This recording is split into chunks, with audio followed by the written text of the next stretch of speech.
Bom dia, galera da turma 801. E aí, tudo bom com vocês? Hoje vamos dar início à unidade 3 do livro de vocês, na página 316. E hoje, efetivamente, nós vamos falar da energia elétrica, cargas em movimento.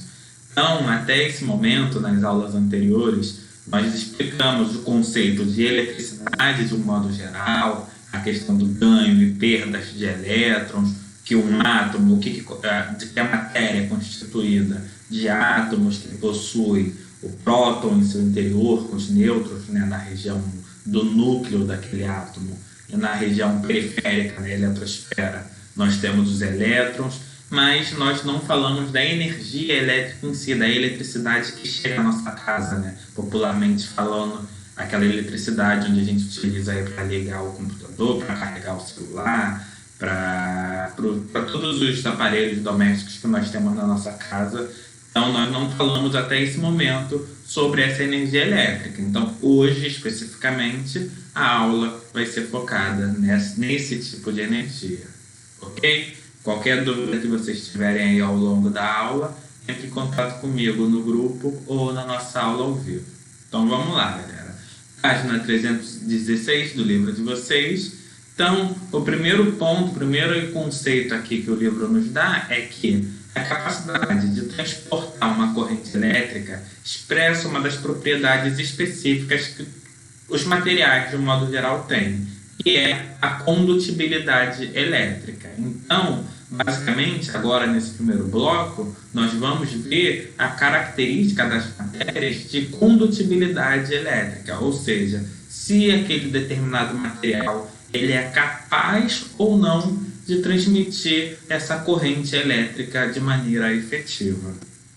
E aí, em nosso cotidiano, é muito fácil a gente saber se um material ele é bom ou mau condutor de eletricidade, se ele tem uma boa condutibilidade elétrica.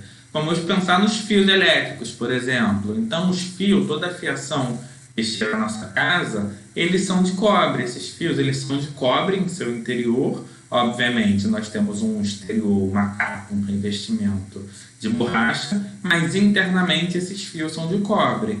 Então, se o fio ele tem a função de trazer a energia lá do poste até a nossa casa e esse fio internamente ele é feito de cobre, a gente já sabe que o cobre é um bom condutor de eletricidade. Aí, por outro lado, vamos analisar as vestimentas de funcionários de empresa de eletricidade, de eletricistas de um modo geral, funcionários da Light, enfim.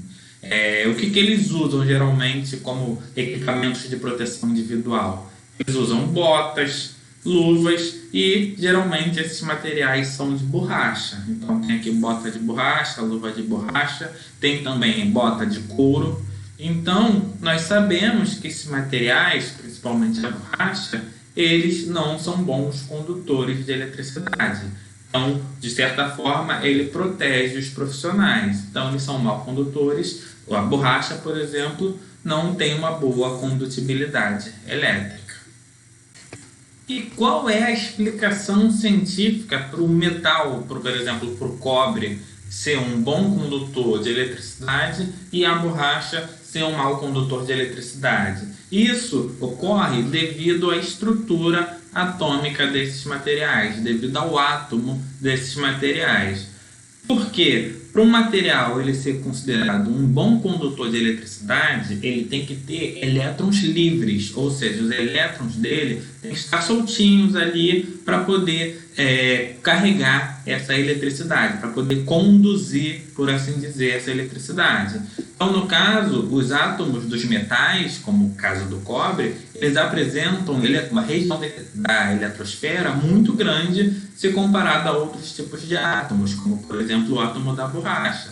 E aí, dessa forma, alguns elétrons eles vão estar muito distantes do núcleo atômico, e isso vai fazer com que haja uma menor interação entre esses elétrons e os prótons que estão dentro do núcleo.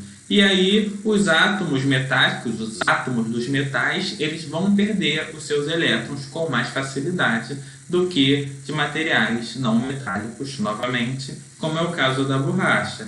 Então aqui, para poder deixar isso mais claro para vocês, eu tenho novamente a representação do átomo no modelo mais aceito atualmente, é o modelo planetário. E aí, relembrando que no núcleo desse átomo, no interior, dentro do átomo, eu tenho prótons e nêutrons, prótons e nêutrons no interior desse átomo. E externamente, na região conhecida como eletrosfera, eu tenho os elétrons ali circulando ao redor, né, orbitando esse núcleo. Beleza, até aí. E aí, qual é a diferença do metal, por exemplo, em relação à borracha, no que diz respeito aos átomos? Aqui, eu estou fazendo uma representação de um átomo de um metal e aqui de um átomo de um material que não é um bom condutor, como o caso da borracha. Vejam que o núcleo deles, o núcleo de ambos os átomos, apresenta um tamanho igual, e o que diferencia esses átomos é que, aqui no caso do átomo do metal, a região da eletrosfera é maior, ou seja, os elétrons eles vão estar muito mais afastados do núcleo do que no caso aqui do átomo da borracha, onde os elétrons eles estão bem pertinho, bem próximo do núcleo. E qual é a característica desse distanciamento no que diz respeito à questão da condução, de ter os elétrons soltos? É que, aqui no caso, esse átomo, como o elétron ele tem carga negativa, ele está mais afastado do próton, que tem carga positiva, por essa distância natural deles, ele não se sente tão atraído, ele não fica tão preso, por assim dizer, ao átomo. Quanto mais distante, então, se ele estivesse rodeando, estivesse nessa distância, vindo até aqui em relação ao núcleo, quanto mais distante, menos ia ter essa atração do positivo do próton com o negativo do elétron.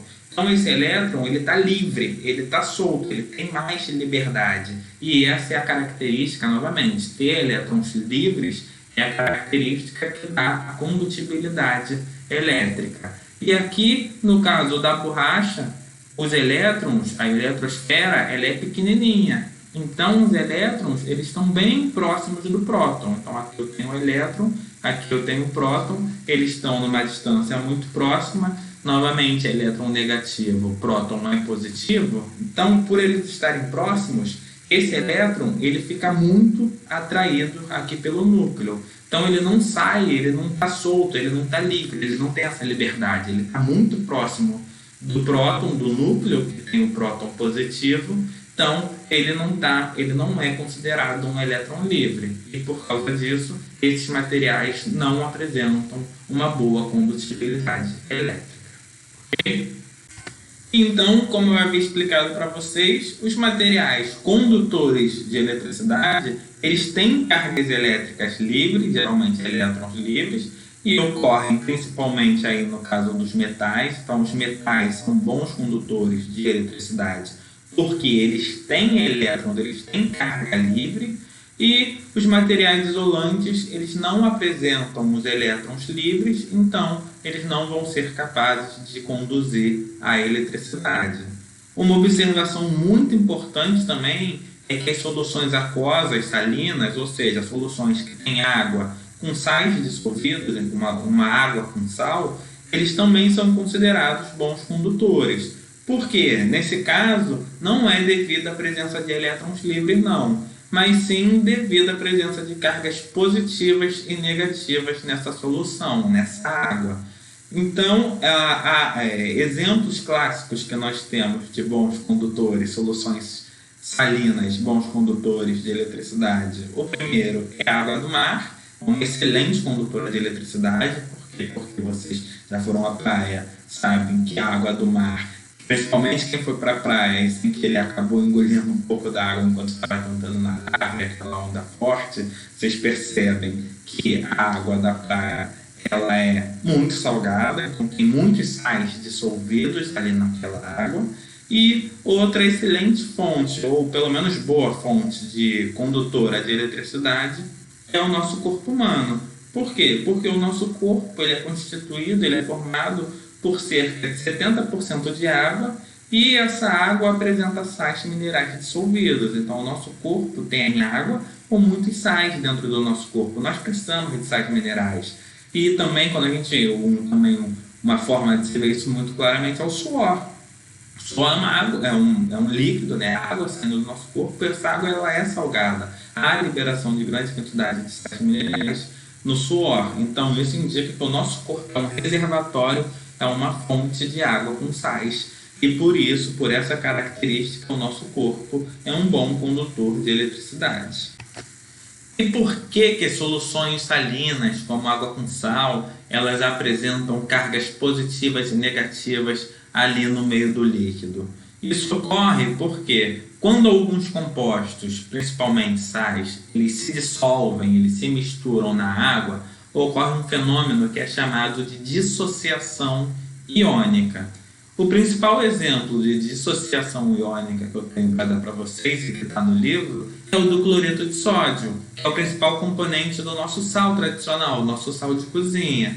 O nosso cloreto de sódio, o sal de cozinha, ele é formado por um conjunto de átomos positivos, que no caso é o sódio, e um conjunto de átomos negativos, no caso o cloreto.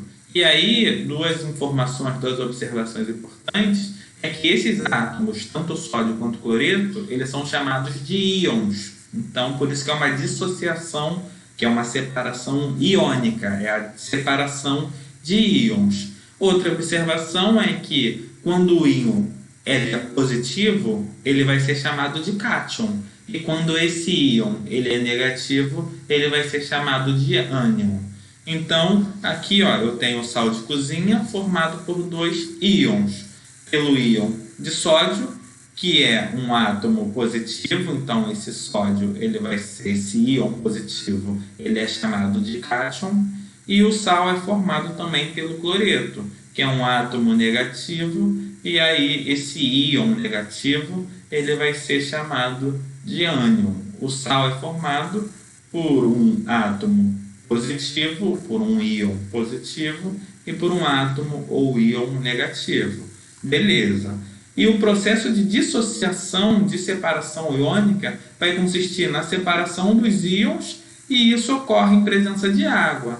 Então, dessa forma, esses íons, tanto cátions quanto ânions, eles vão ficar livres nessa solução aquosa, nessa água, nesse líquido, e aí esse líquido vai se tornar um bom condutor de eletricidade. Então aqui tem uma animação só para exemplificar. Eu tenho o sódio e o cloreto, eles estão unidos, e aí ele não é um bom condutor, e quando eu coloco esse sal, com esses dois íons, pelo cloreto e pelo sódio, na água, eles vão se separar. A carga positiva vai se separar da carga negativa, e aí agora eu tenho íons de carga positiva e negativa soltos, livres, aqui no meu líquido, na minha solução aquosa, e aí eu tenho um bom condutor de eletricidade. Baseado nesses conceitos, eu quero conversar com vocês sobre o perigo dos raios e das tempestades e a relação com as piscinas. Então, a nível de informação para vocês, o Brasil ele é um país de clima tropical, então isso foi falado no segundo trimestre com vocês. Brasil, um país tropical, abençoado por Deus. E qual é a característica do clima tropical? É uma região de clima quente e úmido. Então, é muito quente e geralmente tem muita umidade do ar, muitas chuvas. E isso favorece a formação de nuvens que são responsáveis pela formação dos raios. Beleza. Só a nível de curiosidade, a nível de informação, no Brasil caem cerca de 77,8 milhões de raios por ano. Então, quer dizer, nós sabemos do perigo dos raios, todo cuidado é pouco. E a partir daí nós vamos desvendar alguns mitos sobre o risco de ficar na piscina durante uma tempestade. Então, a primeira coisa que eu pergunto a vocês, e que vocês possivelmente já devem ter ouvido, é que piscina atrai raios? E aí, verdadeiro ou falso? Isso é correto ou errado? Piscina atrai raios? Então, não, galera. As piscinas em si, elas não atraem raios. a chance de um raio cair na piscina ou no chão, no solo, sem a piscina, são iguais. Por quê? O que acaba atraindo os raios são pontos, são regiões altas. Quanto mais alto, maior vai ser a atração pelo raio. Já que o alvo, ele costuma ser o que encontra a menor distância. O raio, ele procura... O raio está no céu. Eu tenho o solo aqui, o chão, e eu tenho alguma coisa alta, o raio, ele procura o mais próximo, a coisa mais perto dele. Então, as coisas altas, que vão estar mais próximas do céu, vão ser atraídas, vão atrair principalmente os raios. Então, os raios, eles são atraídos por coisas, por lugares altos. Então, aí, só para relembrar, por isso que os para-raios, que foi falado aí nesse módulo, nesse bimestre, eles ficam no topo dos edifícios altos. Então, eles estão lá no topo para atrair o raio já em um prédio que é muito alto. O para-raio não fica no chão. Então, lugares baixos, eles não atraem, eles não costumam atrair raios. Só que qual é o grande perigo dessa situação? Então posso ficar na piscina tranquilão, que eu não estou atraindo aqui raios. O problema é que se você está num local completamente descampado, num local que não tem coisas altas, e você está em pé na piscina, o ponto mais alto que vai estar existindo ali naquela região é você. Então você vai servir como um para-raio. Por quê? Simplesmente porque a água atrai eletricidade, porque a piscina atrai raios, desculpa, eletricidade não, mas porque a piscina atrai raios? Não, mas simplesmente porque você é a coisa mais alta que tem ali ao redor da região, então você serve como um para-raio, então você vai atrair ali os raios, beleza? Mas então, mãe, pai, o professor falou lá que piscina não atrai raio, então vai estar trovejando, enfim, relampeando, vai estar caindo raio, mas eu vou continuar aqui na minha piscina tranquilo porque o professor falou. Não, tem outras questões também que nós vamos levar aqui em consideração.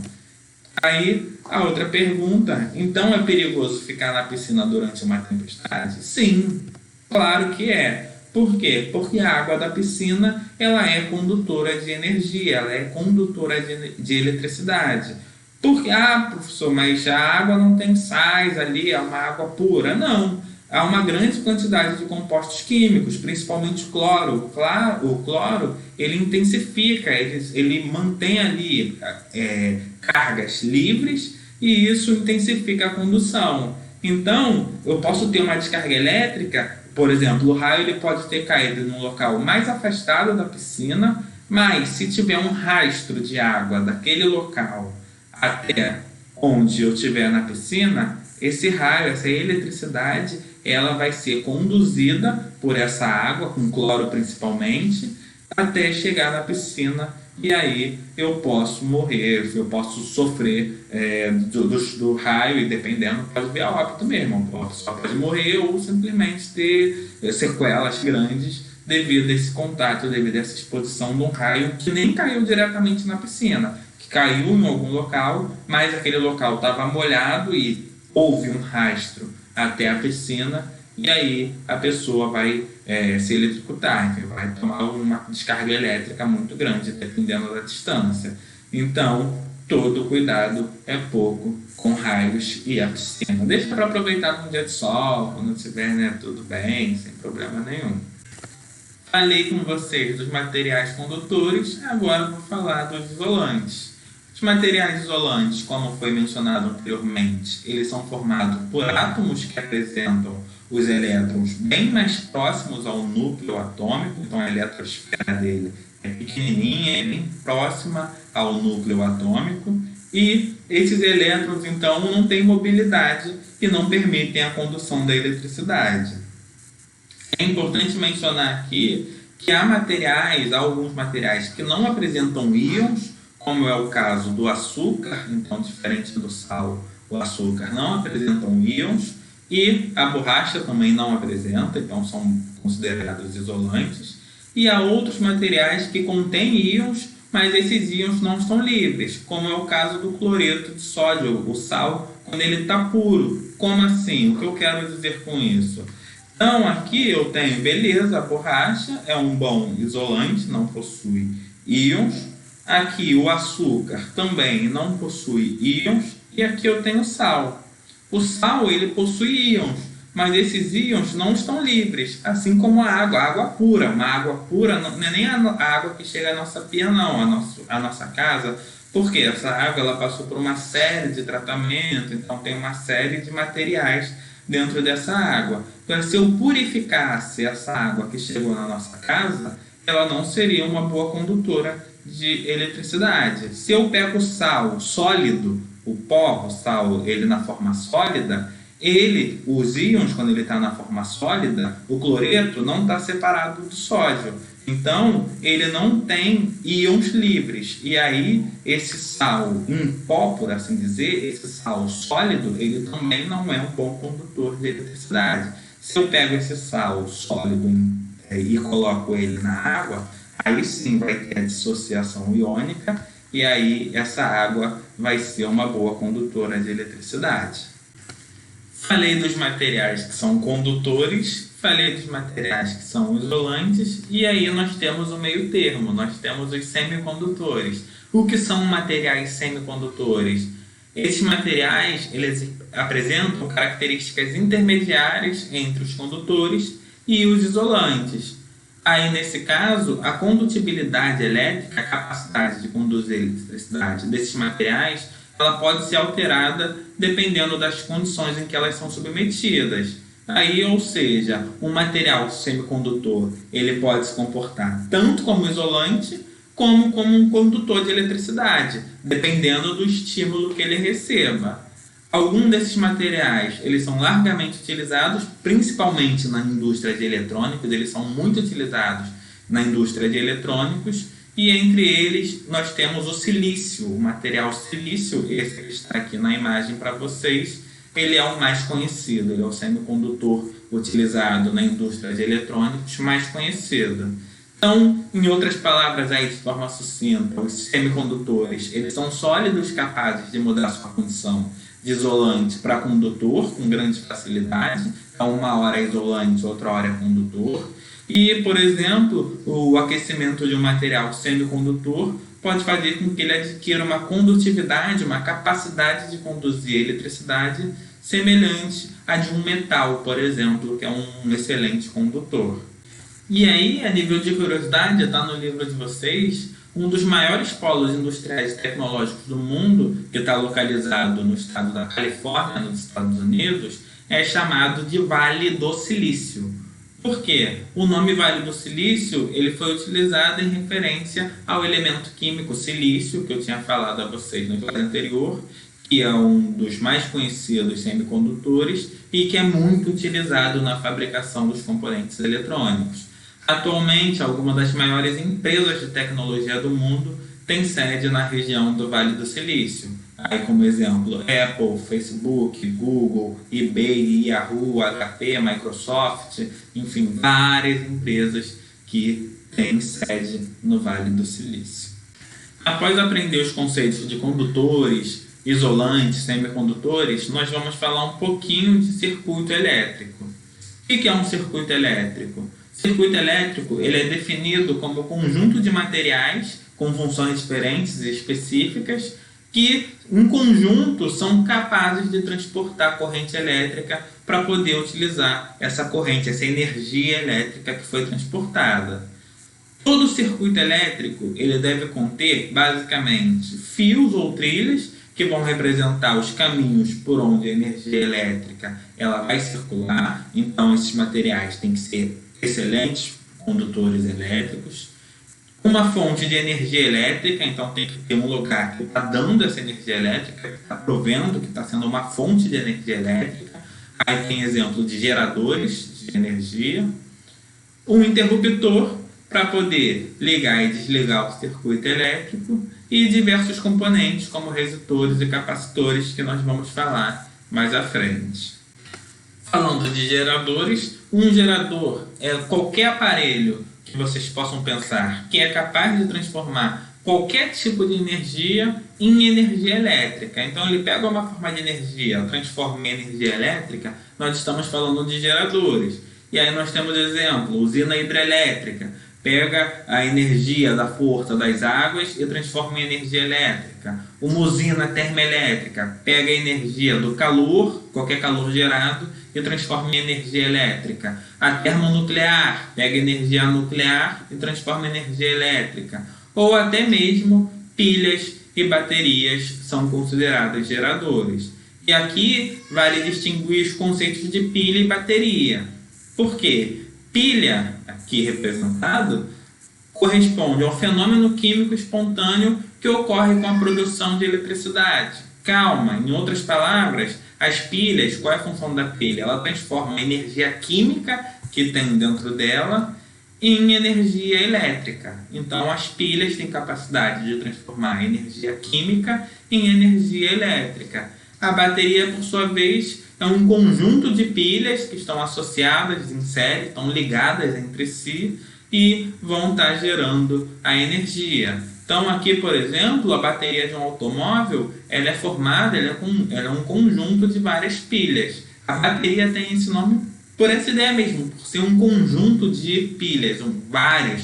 Bateria dá a ideia de várias. Então, você vai fazer uma bateria de exames. Então, você vai fazer vários exames, vai fazer um conjunto de exames. A bateria ela é um conjunto, ela é constituída por várias pilhas. E a pilha tem a capacidade de transformar a energia química em energia elétrica.